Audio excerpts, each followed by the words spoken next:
Bună ziua frumoși mei berbeci, bine ați venit dragii mei la etalarea despre iubire, bani și sănătate pentru luna noiembrie 2024, valabilă pentru toți cei care aveți soare, lună, ascendent sau Venus în berbec. Începem ca întotdeauna cu cei care au o relație deja, iubire, da, iubirea pentru berbeci cei care au o relație. Să vedem care este dinamica energiilor dintre voi doi în această lună. Hai să vedem primele 3 mesaje. Probă, provocare. Ok, relația ta este pusă la probă. Interesant. Proba încrederii. Wow. Wow, wow, wow. Și primii pași. Ok. Echilibru. Ok, deznodământul, aș spune, sau, mă rog, finalitatea acestei probe la care veți fi supuși în această lună este reechilibrarea relației. Poate că în ultima perioadă, nu știu, ori tu, ori celălalt, pentru că aici când vorbim despre cupluri, țineți cont că se poate citi viceversa. Unul dintre cei doi trece prin proba încrederii în această relație. Este cumva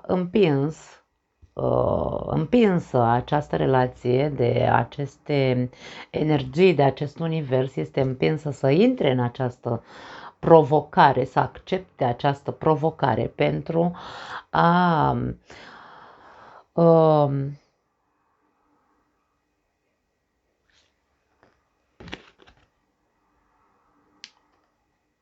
da primii pași, nu mi-e așa coerent în capul meu, pentru a da primii pași către a reechilibra această relație, a nu mai trăi ca pe sârmă aici, da? Ca pe cu frică, cu aoleu dacă, aoleu, aici există un aoleu, simt aici mult în capul meu cuvântul ăsta, îmi răsună foarte mult în momentul de față. Pentru unii dintre voi, relația voastră este una care nu neapărat ca târnă de un fir de ață, dar aici nu există încredere totală.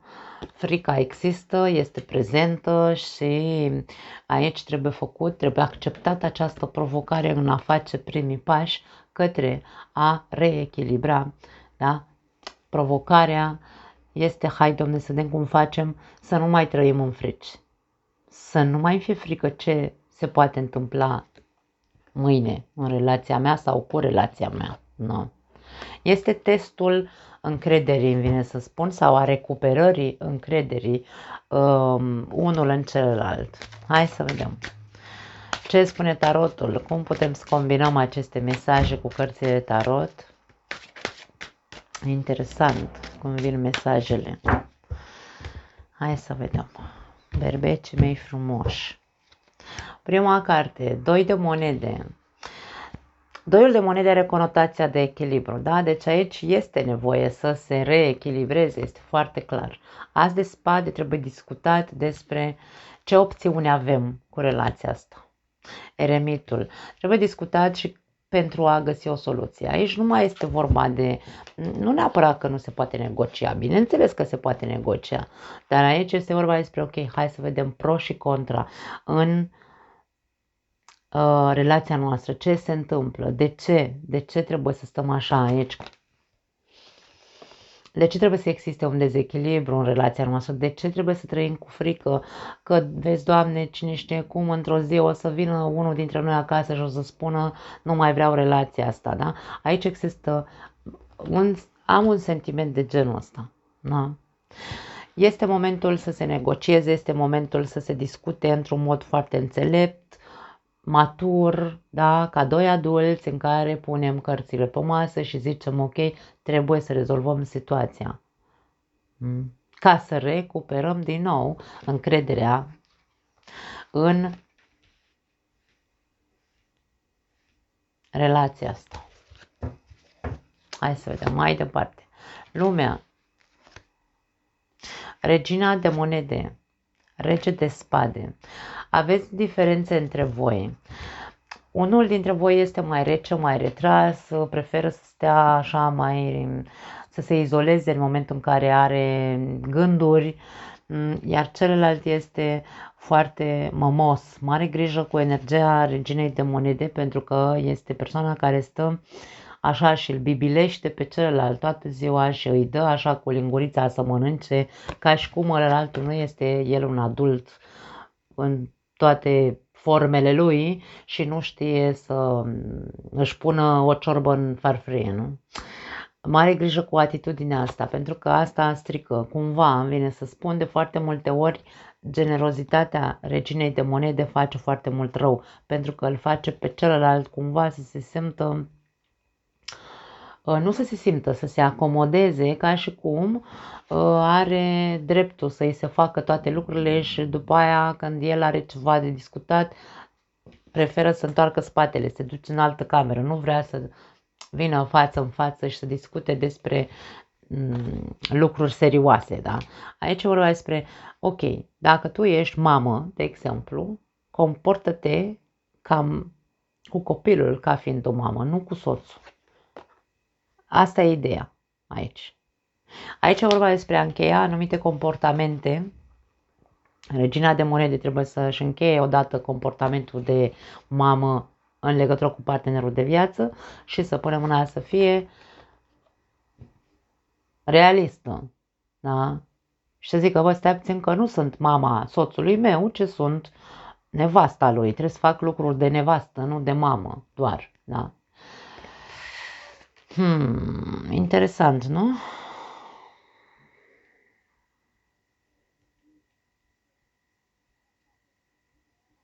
Hai să vedem mai departe. 9 de monede, diavolul. 3 de cupe. Aici pentru unii dintre voi a existat o trădare sau cel puțin a existat o tentație. Atenție.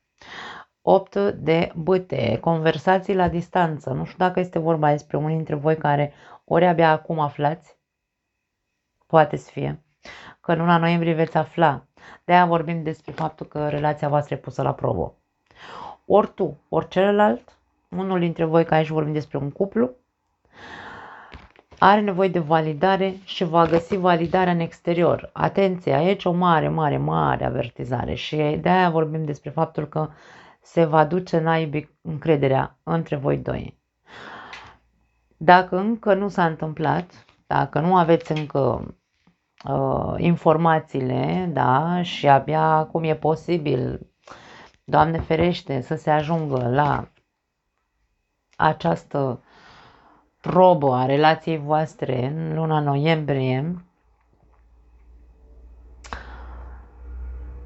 dacă încă nu s-a ajuns să cadă unul dintre voi în acea tentație de a avea o relație extraconjugală sau o aventură, aici aventură pură, nu pot să zic că nu există varianta unei aventuri. Pentru că nu se mai simte validată persoana asta în relație, ci este așa cocoloșit ca și cum ar fi copilul nevestii și nu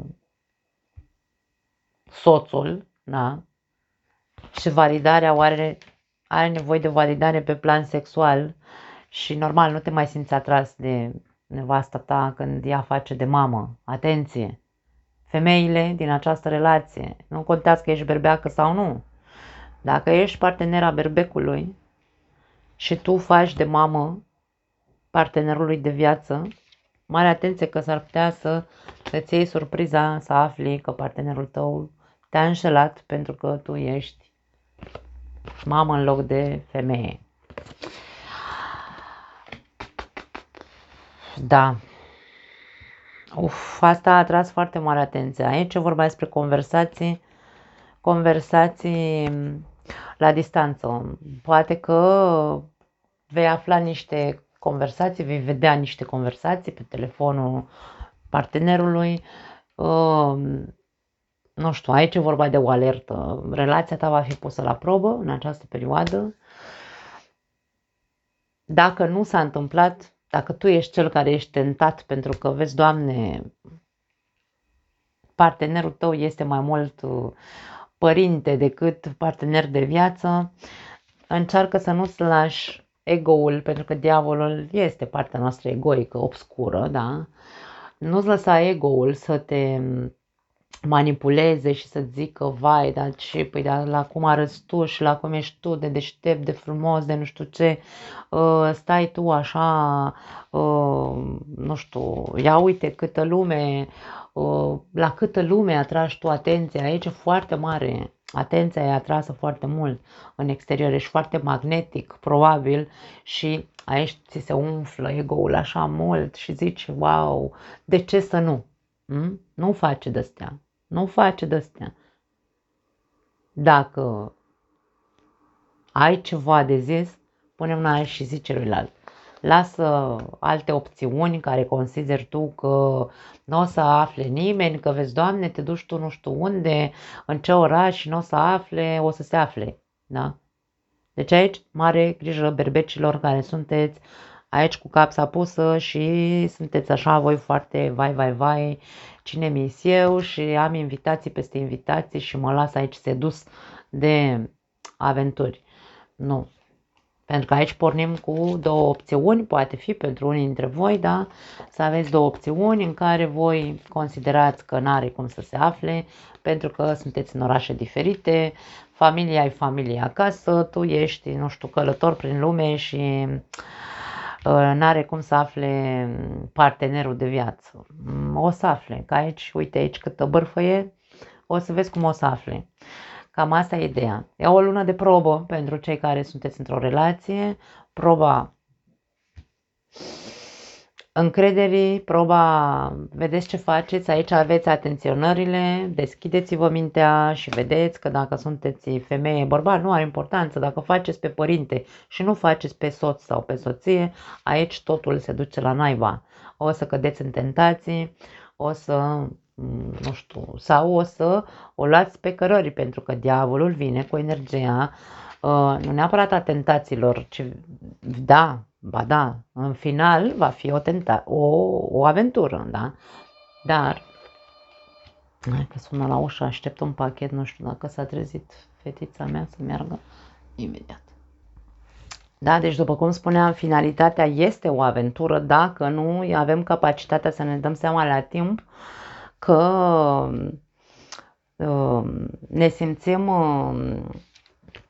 aici ne facem filme în cap singuri, diavolul este o iluzie, ni se înfierbântă creierul în cap și zicem, aoleu, nevastă mea asta toată ziua, numai la mâncare miroase, nu știu, da, o grămadă de filme în cap care ni le facem, dar aici avem atenționarea, trezirea și unul și celălalt, trezirea că aici există pericol de înșelăciune, de triunghi amoros. Cine trebuie să audă mesajele astea, trebuie să le audă. Nu are cum să fie pentru toată lumea, dragii mei. Hai să vedem ce zic îngerii iubirii.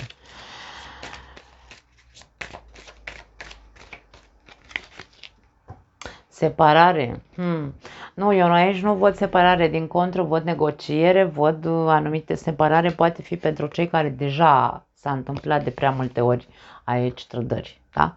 Cei care ați avut o relație cu un jucător, cu un aventurier care nu face, domne, nu-și asumă, da, minte, se duce, în fiecare port are câte o amantă sau un amant, aceștia dintre voi, da, aici vorbim despre o separare, se închide, vorbim, vedem, nu se mai poate face nimic, am tot ținut-o langa și unul dintre cei doi alege aici, se alege pe el însuși, alege să se elibereze de persoana asta irresponsabilă care e, hai să-l numim așa, să o numim flușturatică sau curvar, ca să fie așa pe românește, da?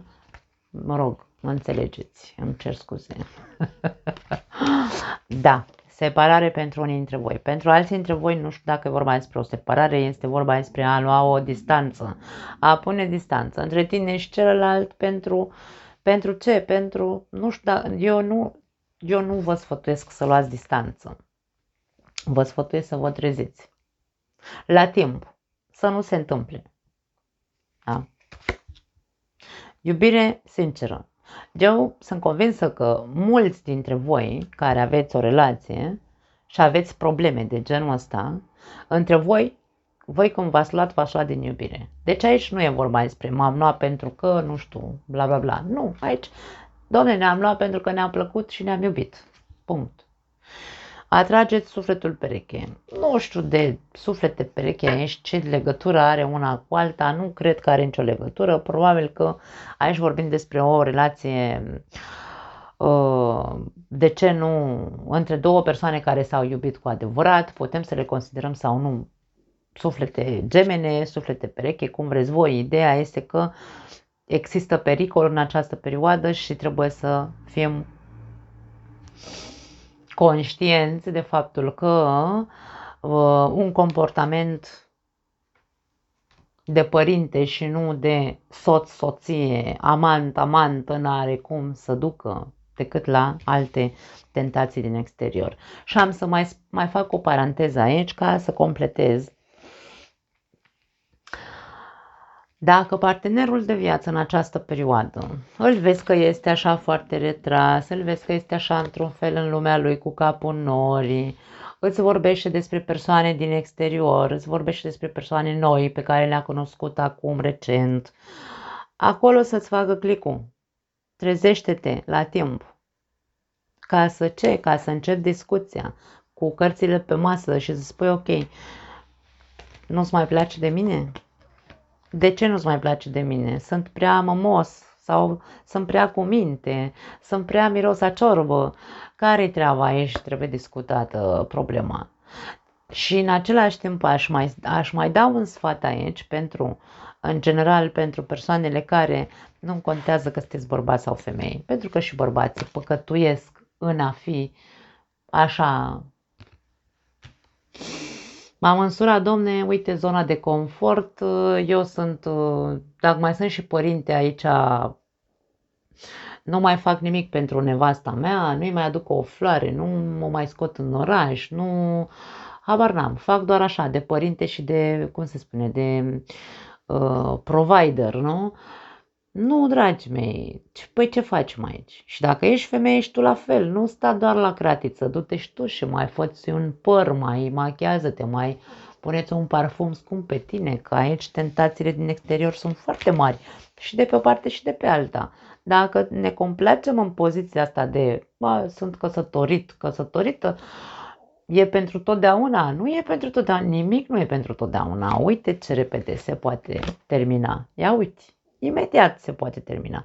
Pentru că atunci când conștientizăm, domne, hai să mai am și o grijă de mine, nu trebuie să dau cu lingurița mâncare la celălalt, trebuie să conștientizez că și eu trebuie să fiu tentant sau tentantă, atractivă pentru soțul meu. Nu pot să dorm așa în papuci și să miros a tocăniță și să zic, da, de ce te-ai dus la altele? E un pic așa cumva, poate că o să vă simțiți jignite anumite doamne, dar cam asta e ideea, da. Nu putem, dragile mele, să stăm așa, să ne uităm, vai doamne, îi dau și una peste oi dacă se uită la altele pe stradă, dar eu stau cu mirosul de ciorbă pe mine. Nu. Ok. Oh, vă aștept la comentarii. Să vedem dacă împărțim aceleași păreri, da? Hai că berbecii sunt deschiși la minte, nu sunt. Ok, hai să vedem, dragii mei berbeci, burlaci, ce-i cu voi? Care-i treaba în luna noiembrie cu iubirea pentru voi?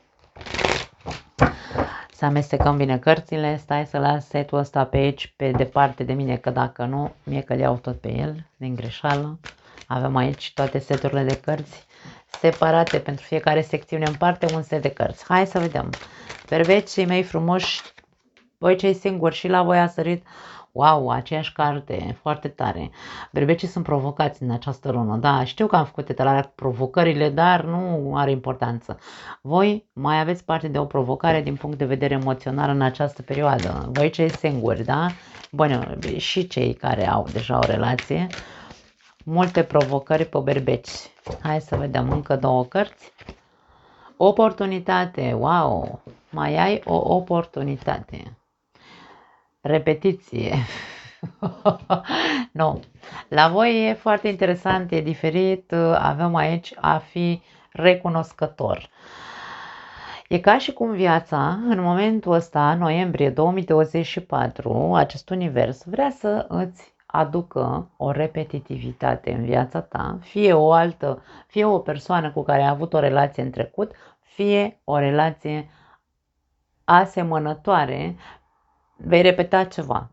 Vei repeta un tipar de relație sau o persoană din trecut se întoarce în viața ta. Viața, în momentul de față, te pune la încercare, de aia se numește provocare, probă, vei trece prin proba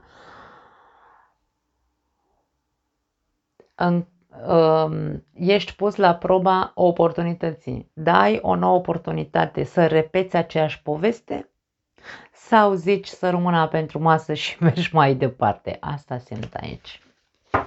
Ok, hai să vedem ce ne spun cărțile tarot, să vedem cum combinăm aceste mesaje. Să vedem dacă este de bun augur să repeți această, să mai repeți o dată cu persoana asta, da? E vorba despre o persoană, probabil. Moartea. 7 de cupe. Diavolul, wow!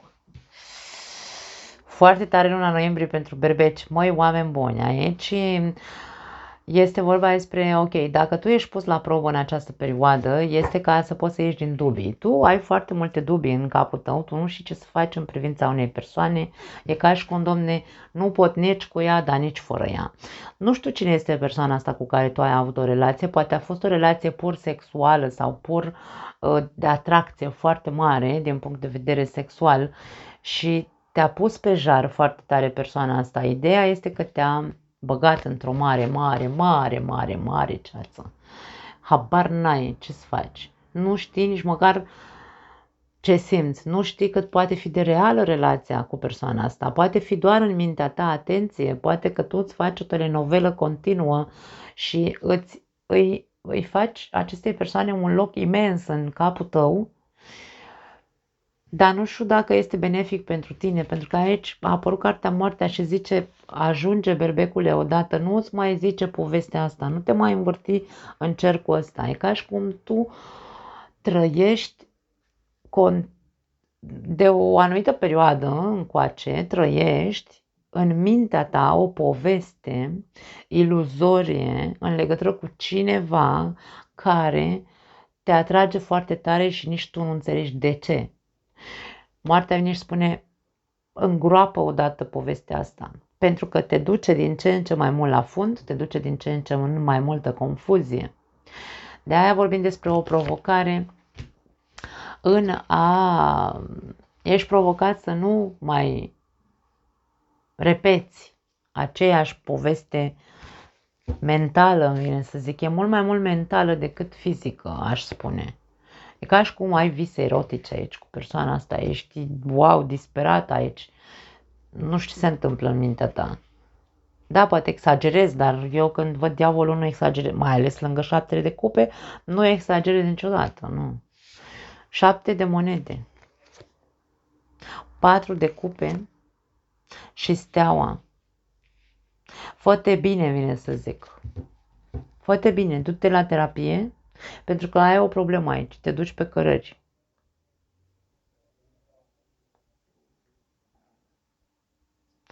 Tu încerci să-i găsești un sens acestei povești din capul tău. Încerci să îi găsești motive să rămâi în această poveste. Chiar dacă e doar în fantezia ta, chiar dacă e doar în mintea ta. Îți dorești niște rezultate. Poate unii dintre voi, într-adevăr, ați avut o relație cu adevărat cu persoana asta, dar a fost pur sexuală și aici nu mai există persoana asta în viața ta sau, mă rog, nu știu, există aici ori este o persoană care vine și pleacă, ori este o persoană care vine doar când are nevoie de sex, atenție, poate fi și tu l-accepti sau o accepti, mă rog. Și aici e vorba, ok, ea analizează tu foarte bine de ce vrei în continuare persoana asta în viața ta, de ce tu îți dorești să rămână în viața ta. De aia steaua vine îți zice, fă-te bine odată, fă-te bine de diavolul ăsta. Tu vrei să te împaci cu persoana asta, tu o vrei în continuare în viața ta, dar de ce o vrei? Pentru că tu ai speranța că persoana asta e capabilă să se schimbe. Sau tu ai speranța că vei putea schimba această persoană. E doar o iluzie. E doar o iluzie. Acum nu e pentru toată lumea. Aveți grijă cum luați mesajele, pentru că nu are cum să rezoneze cu toată lumea această etalare, da. Hai să vedem mai departe.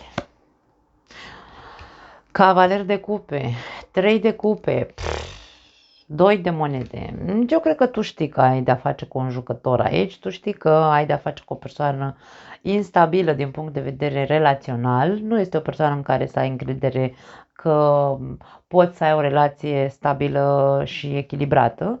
Nu, aici vorbim despre un jucător, o jucătoare care îi plac aventurile, care este deschisă către orice, relații deschise inclusiv. Deci aici vorbim despre o persoană care nu are nicio legătură cu povestea telenovelică pe care ți-o faci tu în mintea ta. Da. Această persoană nu are nicio șansă să se schimbe atâta timp cât nu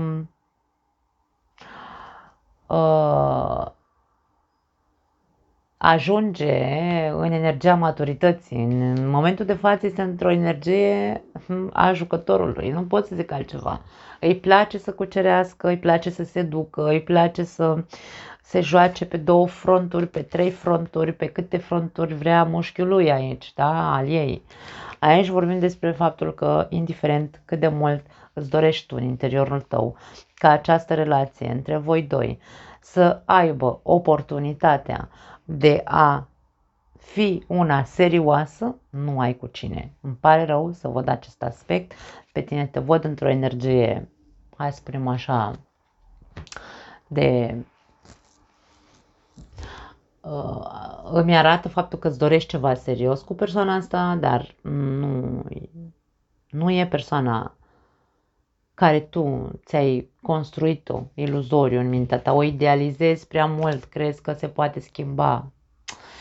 Acum, fiecare dintre voi, bineînțeles, dragii mei, avem liberul arbitru, putem să facem cum ne tai capul. Eu singurul lucru care pot să spun este că această persoană deja are pe altcineva, poate are deja 2 sau 3 persoane în același timp, în afară de tine, dacă vrei să auzi și asta, cam asta este. Mie vine să spun, zi să rămână pentru masă și dă-i drumul acestei persoane, dezleagă-te de ea din mintea ta, pentru că aici în mintea ta se întâmplă totul, da? Schimbă-ți tu chipul, schimbă-ți povestea din capul tău.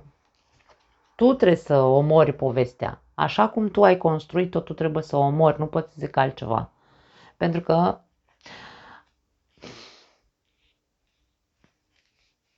tu ai speranțe pe povestea aia din capul tău, dar nu este reală povestea. E inventată, e o poveste inventată din punct de vedere al celuilalt.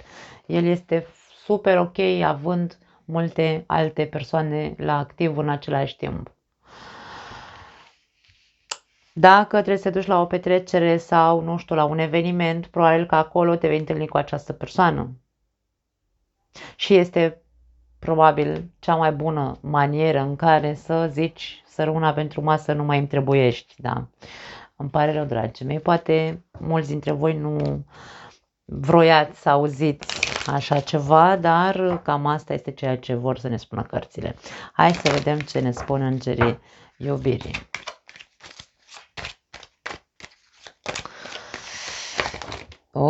Agitație mare cu îngerii iubirii. Ok, uite ce s-a întors, împăcare. Deci aici vedem cum o persoană din trecutul tău se întoarce în viața ta.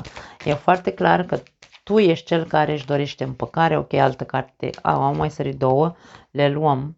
Foarte curând se întâmplă această revenire în viața ta, da? Pentru că se repetă. Și este momentul, să te deconectezi. Adică e ora să zici să rămână pentru masă. Izolare, ți se cere, fugi. Fugi cât poți de mult de această persoană. Nu pot să zic altceva, dragii mei, dacă v-am dezamăgit, îmi pare rău. Da. Bun. Nu mai avem nimic despre iubire. Hai să trecem la bănuți. Să să vedem. Secțiunea economică. Ce înseamnă economie? Carieră, bani, nu știu, job, tot ce înseamnă economie, da? Pentru berbeci, luna noiembrie 2024, partea financiară.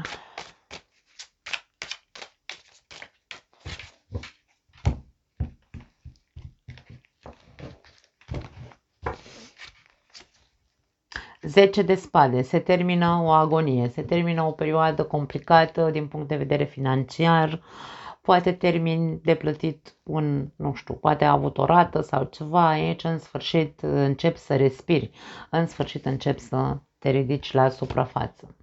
7 de cupe. Ai planuri, ai niște vise, dar vezi că sunt cumva așa vise copilărești, da? E ca și cum visezi la niște rezultate. Ceva pentru unii dintre voi pe plan financiar, ceva nu funcționează cum v-ar plăcea și voi visați la niște rezultate. Ideea este că nu știu dacă faceți investițiile care trebuiesc făcute, îmi vine să zic. Probabil că îți consumi foarte multă energie în ceea ce faci și nu mai e cazul. Aici e cazul să fii mai creativ. 7 de cupe este imaginația noastră. Avem un copil care stă așa și se uită în dare și își imaginează. Copiii sunt foarte buni în a-și imagina lucruri.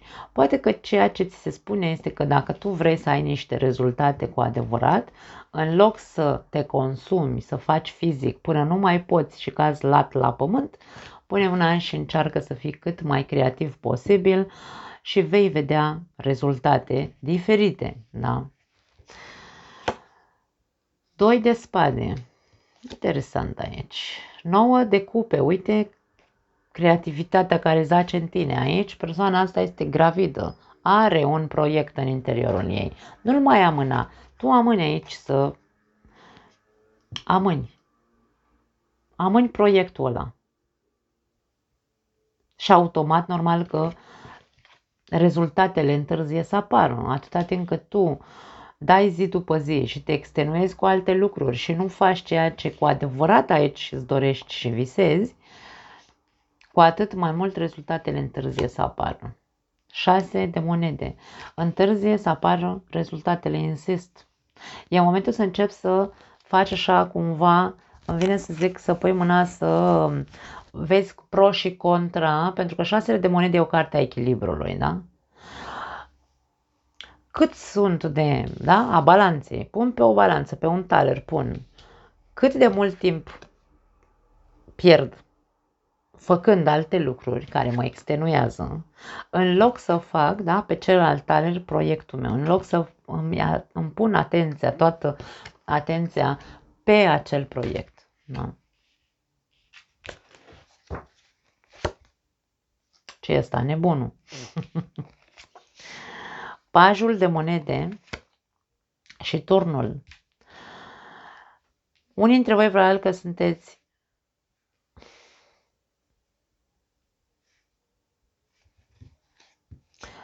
pe un drum nou, necunoscut. Probabil că ți-e frică. Nebunul nu are frică, dar atenție, aici avem un paj de monede lângă nebunul ăsta.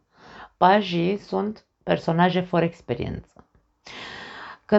Când suntem pe un drum nou, mergem așa ca pe sârmă cumva. Pajul de monede e ca și cum, domne, mi-e frică, trebuie să perseverez, trebuie să merg mai departe. Acolo îmi dă de o pâine proiectul ăsta care l-am de făcut, pe care mi-l doresc să îl, cum să zic, să trăiesc din el cum ar veni. Îmi dă de o pâine, ok, îmi dă de o pâine, perseverez, în ciuda fricii, avansez. În ciuda fricii nu mai stau să amân, să treacă timpul pe lângă mine, da? Renunț aici, e ca și cum trebuie să mă trezesc odată pentru totdeauna, că n-am cum să am rezultate cu recompense așa cum îmi doresc, dacă eu nu renunț la aceste amânări. Aici vorba despre a amâna. Amân, continuu să termin o situație. Amân, continuu să renunț la a mă extenua cu altceva și a nu mă centra pe ceea ce cu adevărat îmi doresc să creez. La capătul cărților avem eremitul. Ia-ți un timp de meditație cu tine. Pune mâna și meditează, cântărește și vezi ce poți să înțelegi. Pentru că tu vei ajunge aici la o înțelepciune, la o înțelegere, la un click se va face în capul tău. Vei ști ce să alegi într-un fel sau altul. Vei ști cum să faci lucrurile. Pentru prima variantă în care am spus că se termină o perioadă agonică, în care probabil au existat, nu știu, ori o perioadă complicată din punct de vedere financiar, ori nu știu, poate pierderi financiare pentru alții dintre voi, ați rămas fără muncă, n-ați avut bani în ultima perioadă, aici s-a întâmplat ceva, vine un nou, începe un nou capitol în viața voastră din punct de vedere financiar. Se termină agonia, ați terminat cu problemele, găsiți de muncă, de exemplu, poate fi aici hai să zicem așa,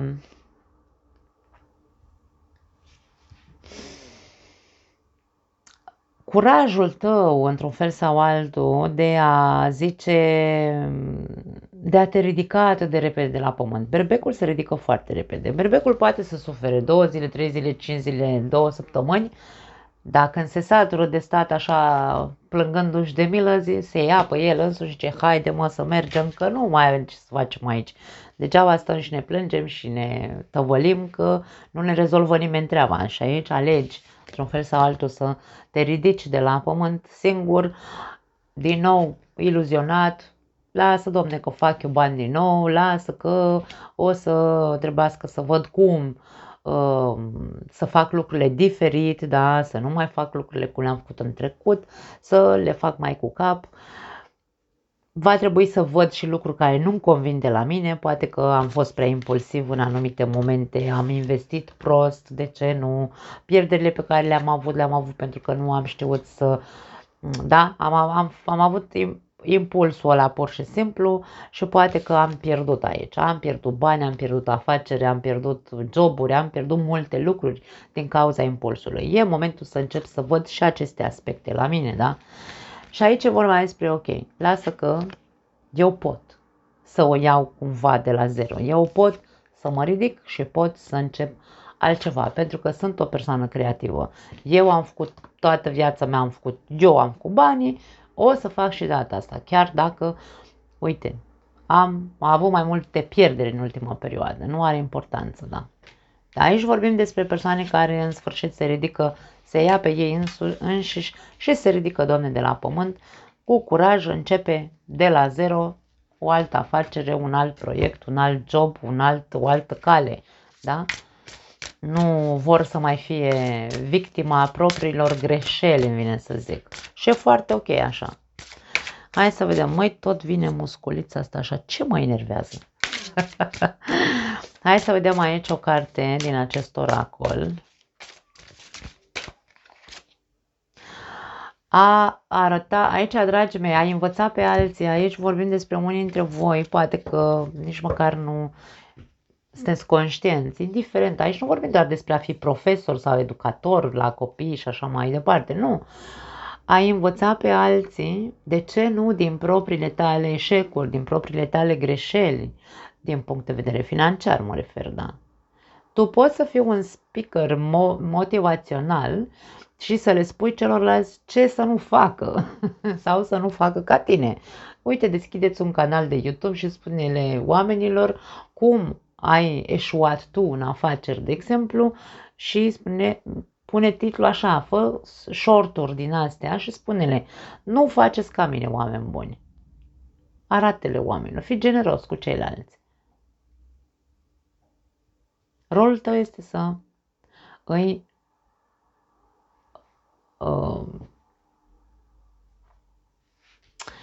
impulsionezi pe ceilalți, nu știu dacă e corect în românește, să impulsezi, da, nu știu, voi știți mai bine ca mine, să învețe din greșelile altora, da? E ca eu învăț foarte mult din poveștile altora de viață și încerc să nu cad în greșelile când simt un anume pericol sau observ că aș putea să fac aceeași greșeală pe care a făcut-o altcineva.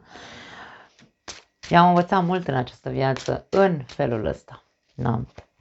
Ok, hai să vedem, dragii mei. Trecem la sănătate. Să vedem care e treaba așa în mare cu sănătatea în această lună noiembrie pentru voi.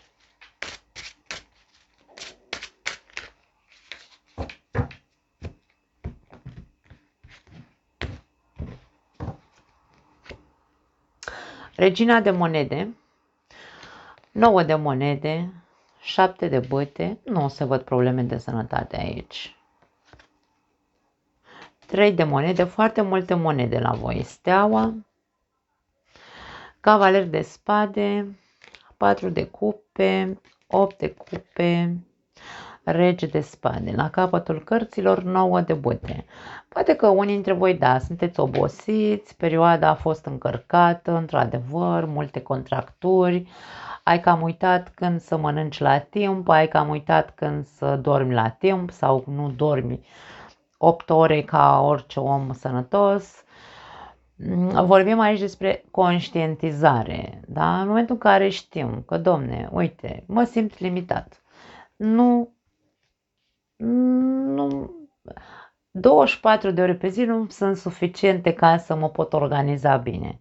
Și uit să mănânc, de exemplu, sau mănânc foarte puțin, ciugulesc pe acolo și nu mănânc ca omul la masă o oră, da? Aici vorbim despre a conștientiza că, practic, noi suntem singurii care ne împiedicăm de frânele astea. Noi suntem singurii care ne limităm sănătatea și o dezechilibrăm, da? Nu văd probleme de sănătate, insist. Poate, da, niște dureri de oase, niște dureri de articulații, dureri de cap, în special pentru alții dintre voi, poate fi apatie, oboseală fizică foarte multă, da? E vorba de a conștientiza și de a nu mai face lucrurile ca până acum. Încearcă să fii din ce în ce mai rațional în ceea ce privește sănătatea ta. Îngrijește-ți corpul, mișcă-te, mănâncă la timp, mănâncă sănătos. Eu nu pot să zic aici pentru unii dintre voi că vezi, Doamne, v-ați îngrășat sau poate da, poate unii dintre voi da. Probleme cu alcoolul pentru alții dintre voi ar putea să fie. Lăsați alcoolul în cazul în care vorbim aici de faptul, pentru că și alcoolul îngrașă, dragii mei, da? La un moment dat trebuie să ne trezim aici și să ne dăm seama, ok, stai că nu fac bine, stai că mă maltratez singur. Cam asta e ceea ce văd. Dacă tu acum, în momentul ăsta, te simți așa pe chituci, e pentru că tot ceea ce tu ai, comportamentul pe care l-ai avut tu, în ceea ce bagi în gură, mă refer, îți este dăunător. Ai toate șansele să te repui pe picioare. Aici, dacă cauți într-un fel sau altul îndrumare, caută un nutriționist, caută un grup de persoane în care să faci detoxifiere, dacă vorbim despre alcoolism, putem să vorbim de foarte multe lucruri de genul ăsta. Avem apă destul de multă și pământ destul de mult. Putem să vorbim de faptul că tu nu ești conștient de faptul că nu te alimentezi cum trebuie și nu dormi cum trebuie și mai rău ești pe partea cealaltă cu tot ce mănânci toxic pentru tine, ce bei nu-ți face bine, este foarte clar, așadar pe acolo merge treaba. Recunoaște sincronicitatea, avem aici un mesaj din punct de vedere al sănătății. Ce se repetă din punct de vedere al sănătății în viața ta? De când tot vezi tu că mereu ești atras către a nu avea o alimentație sănătoasă, de a nu avea de a bea peste măsură, dacă e cazul, da, pentru unii dintre voi. Aici spune așa, ia-ți notițe de toate evenimentele, ia-ți notițe în legătură cu toate evenimentele sincronice și coincidențele care s-au întâmplat în viața ta. Fii conștient că nimic nu se întâmplă accidental. Dacă se repetă ceva, e clar că vrea să-ți spună ceva acel ceva. Obiectivul tău este să apreciezi detaliile, să vezi detaliile divine care se întrepătrund în fiecare moment din viața ta. Deci aici e vorba că s-au tot dat semnale, steaua este lumină, au fost licăriri așa în viața ta și ți-a spus, măi berbecule, vezi că, și tu, nu, uite așa ce te supărai pe toată lumea când îți zicea, vezi că mănânci prea prost sau bei prea mult sau habar n-am, ce am zis mai devreme, da? Aici, dacă ți s-a tot spus de la mai multe persoane sau aceeași persoană îți tot spune, te tot toacă la cap, nu e o coincidență. Nimic nu e întâmplător în această viață. Ia măsuri. Poți să o faci. Nu mai am altceva. Vă pup, vă iubesc. Ne vedem data viitoare. Ciao!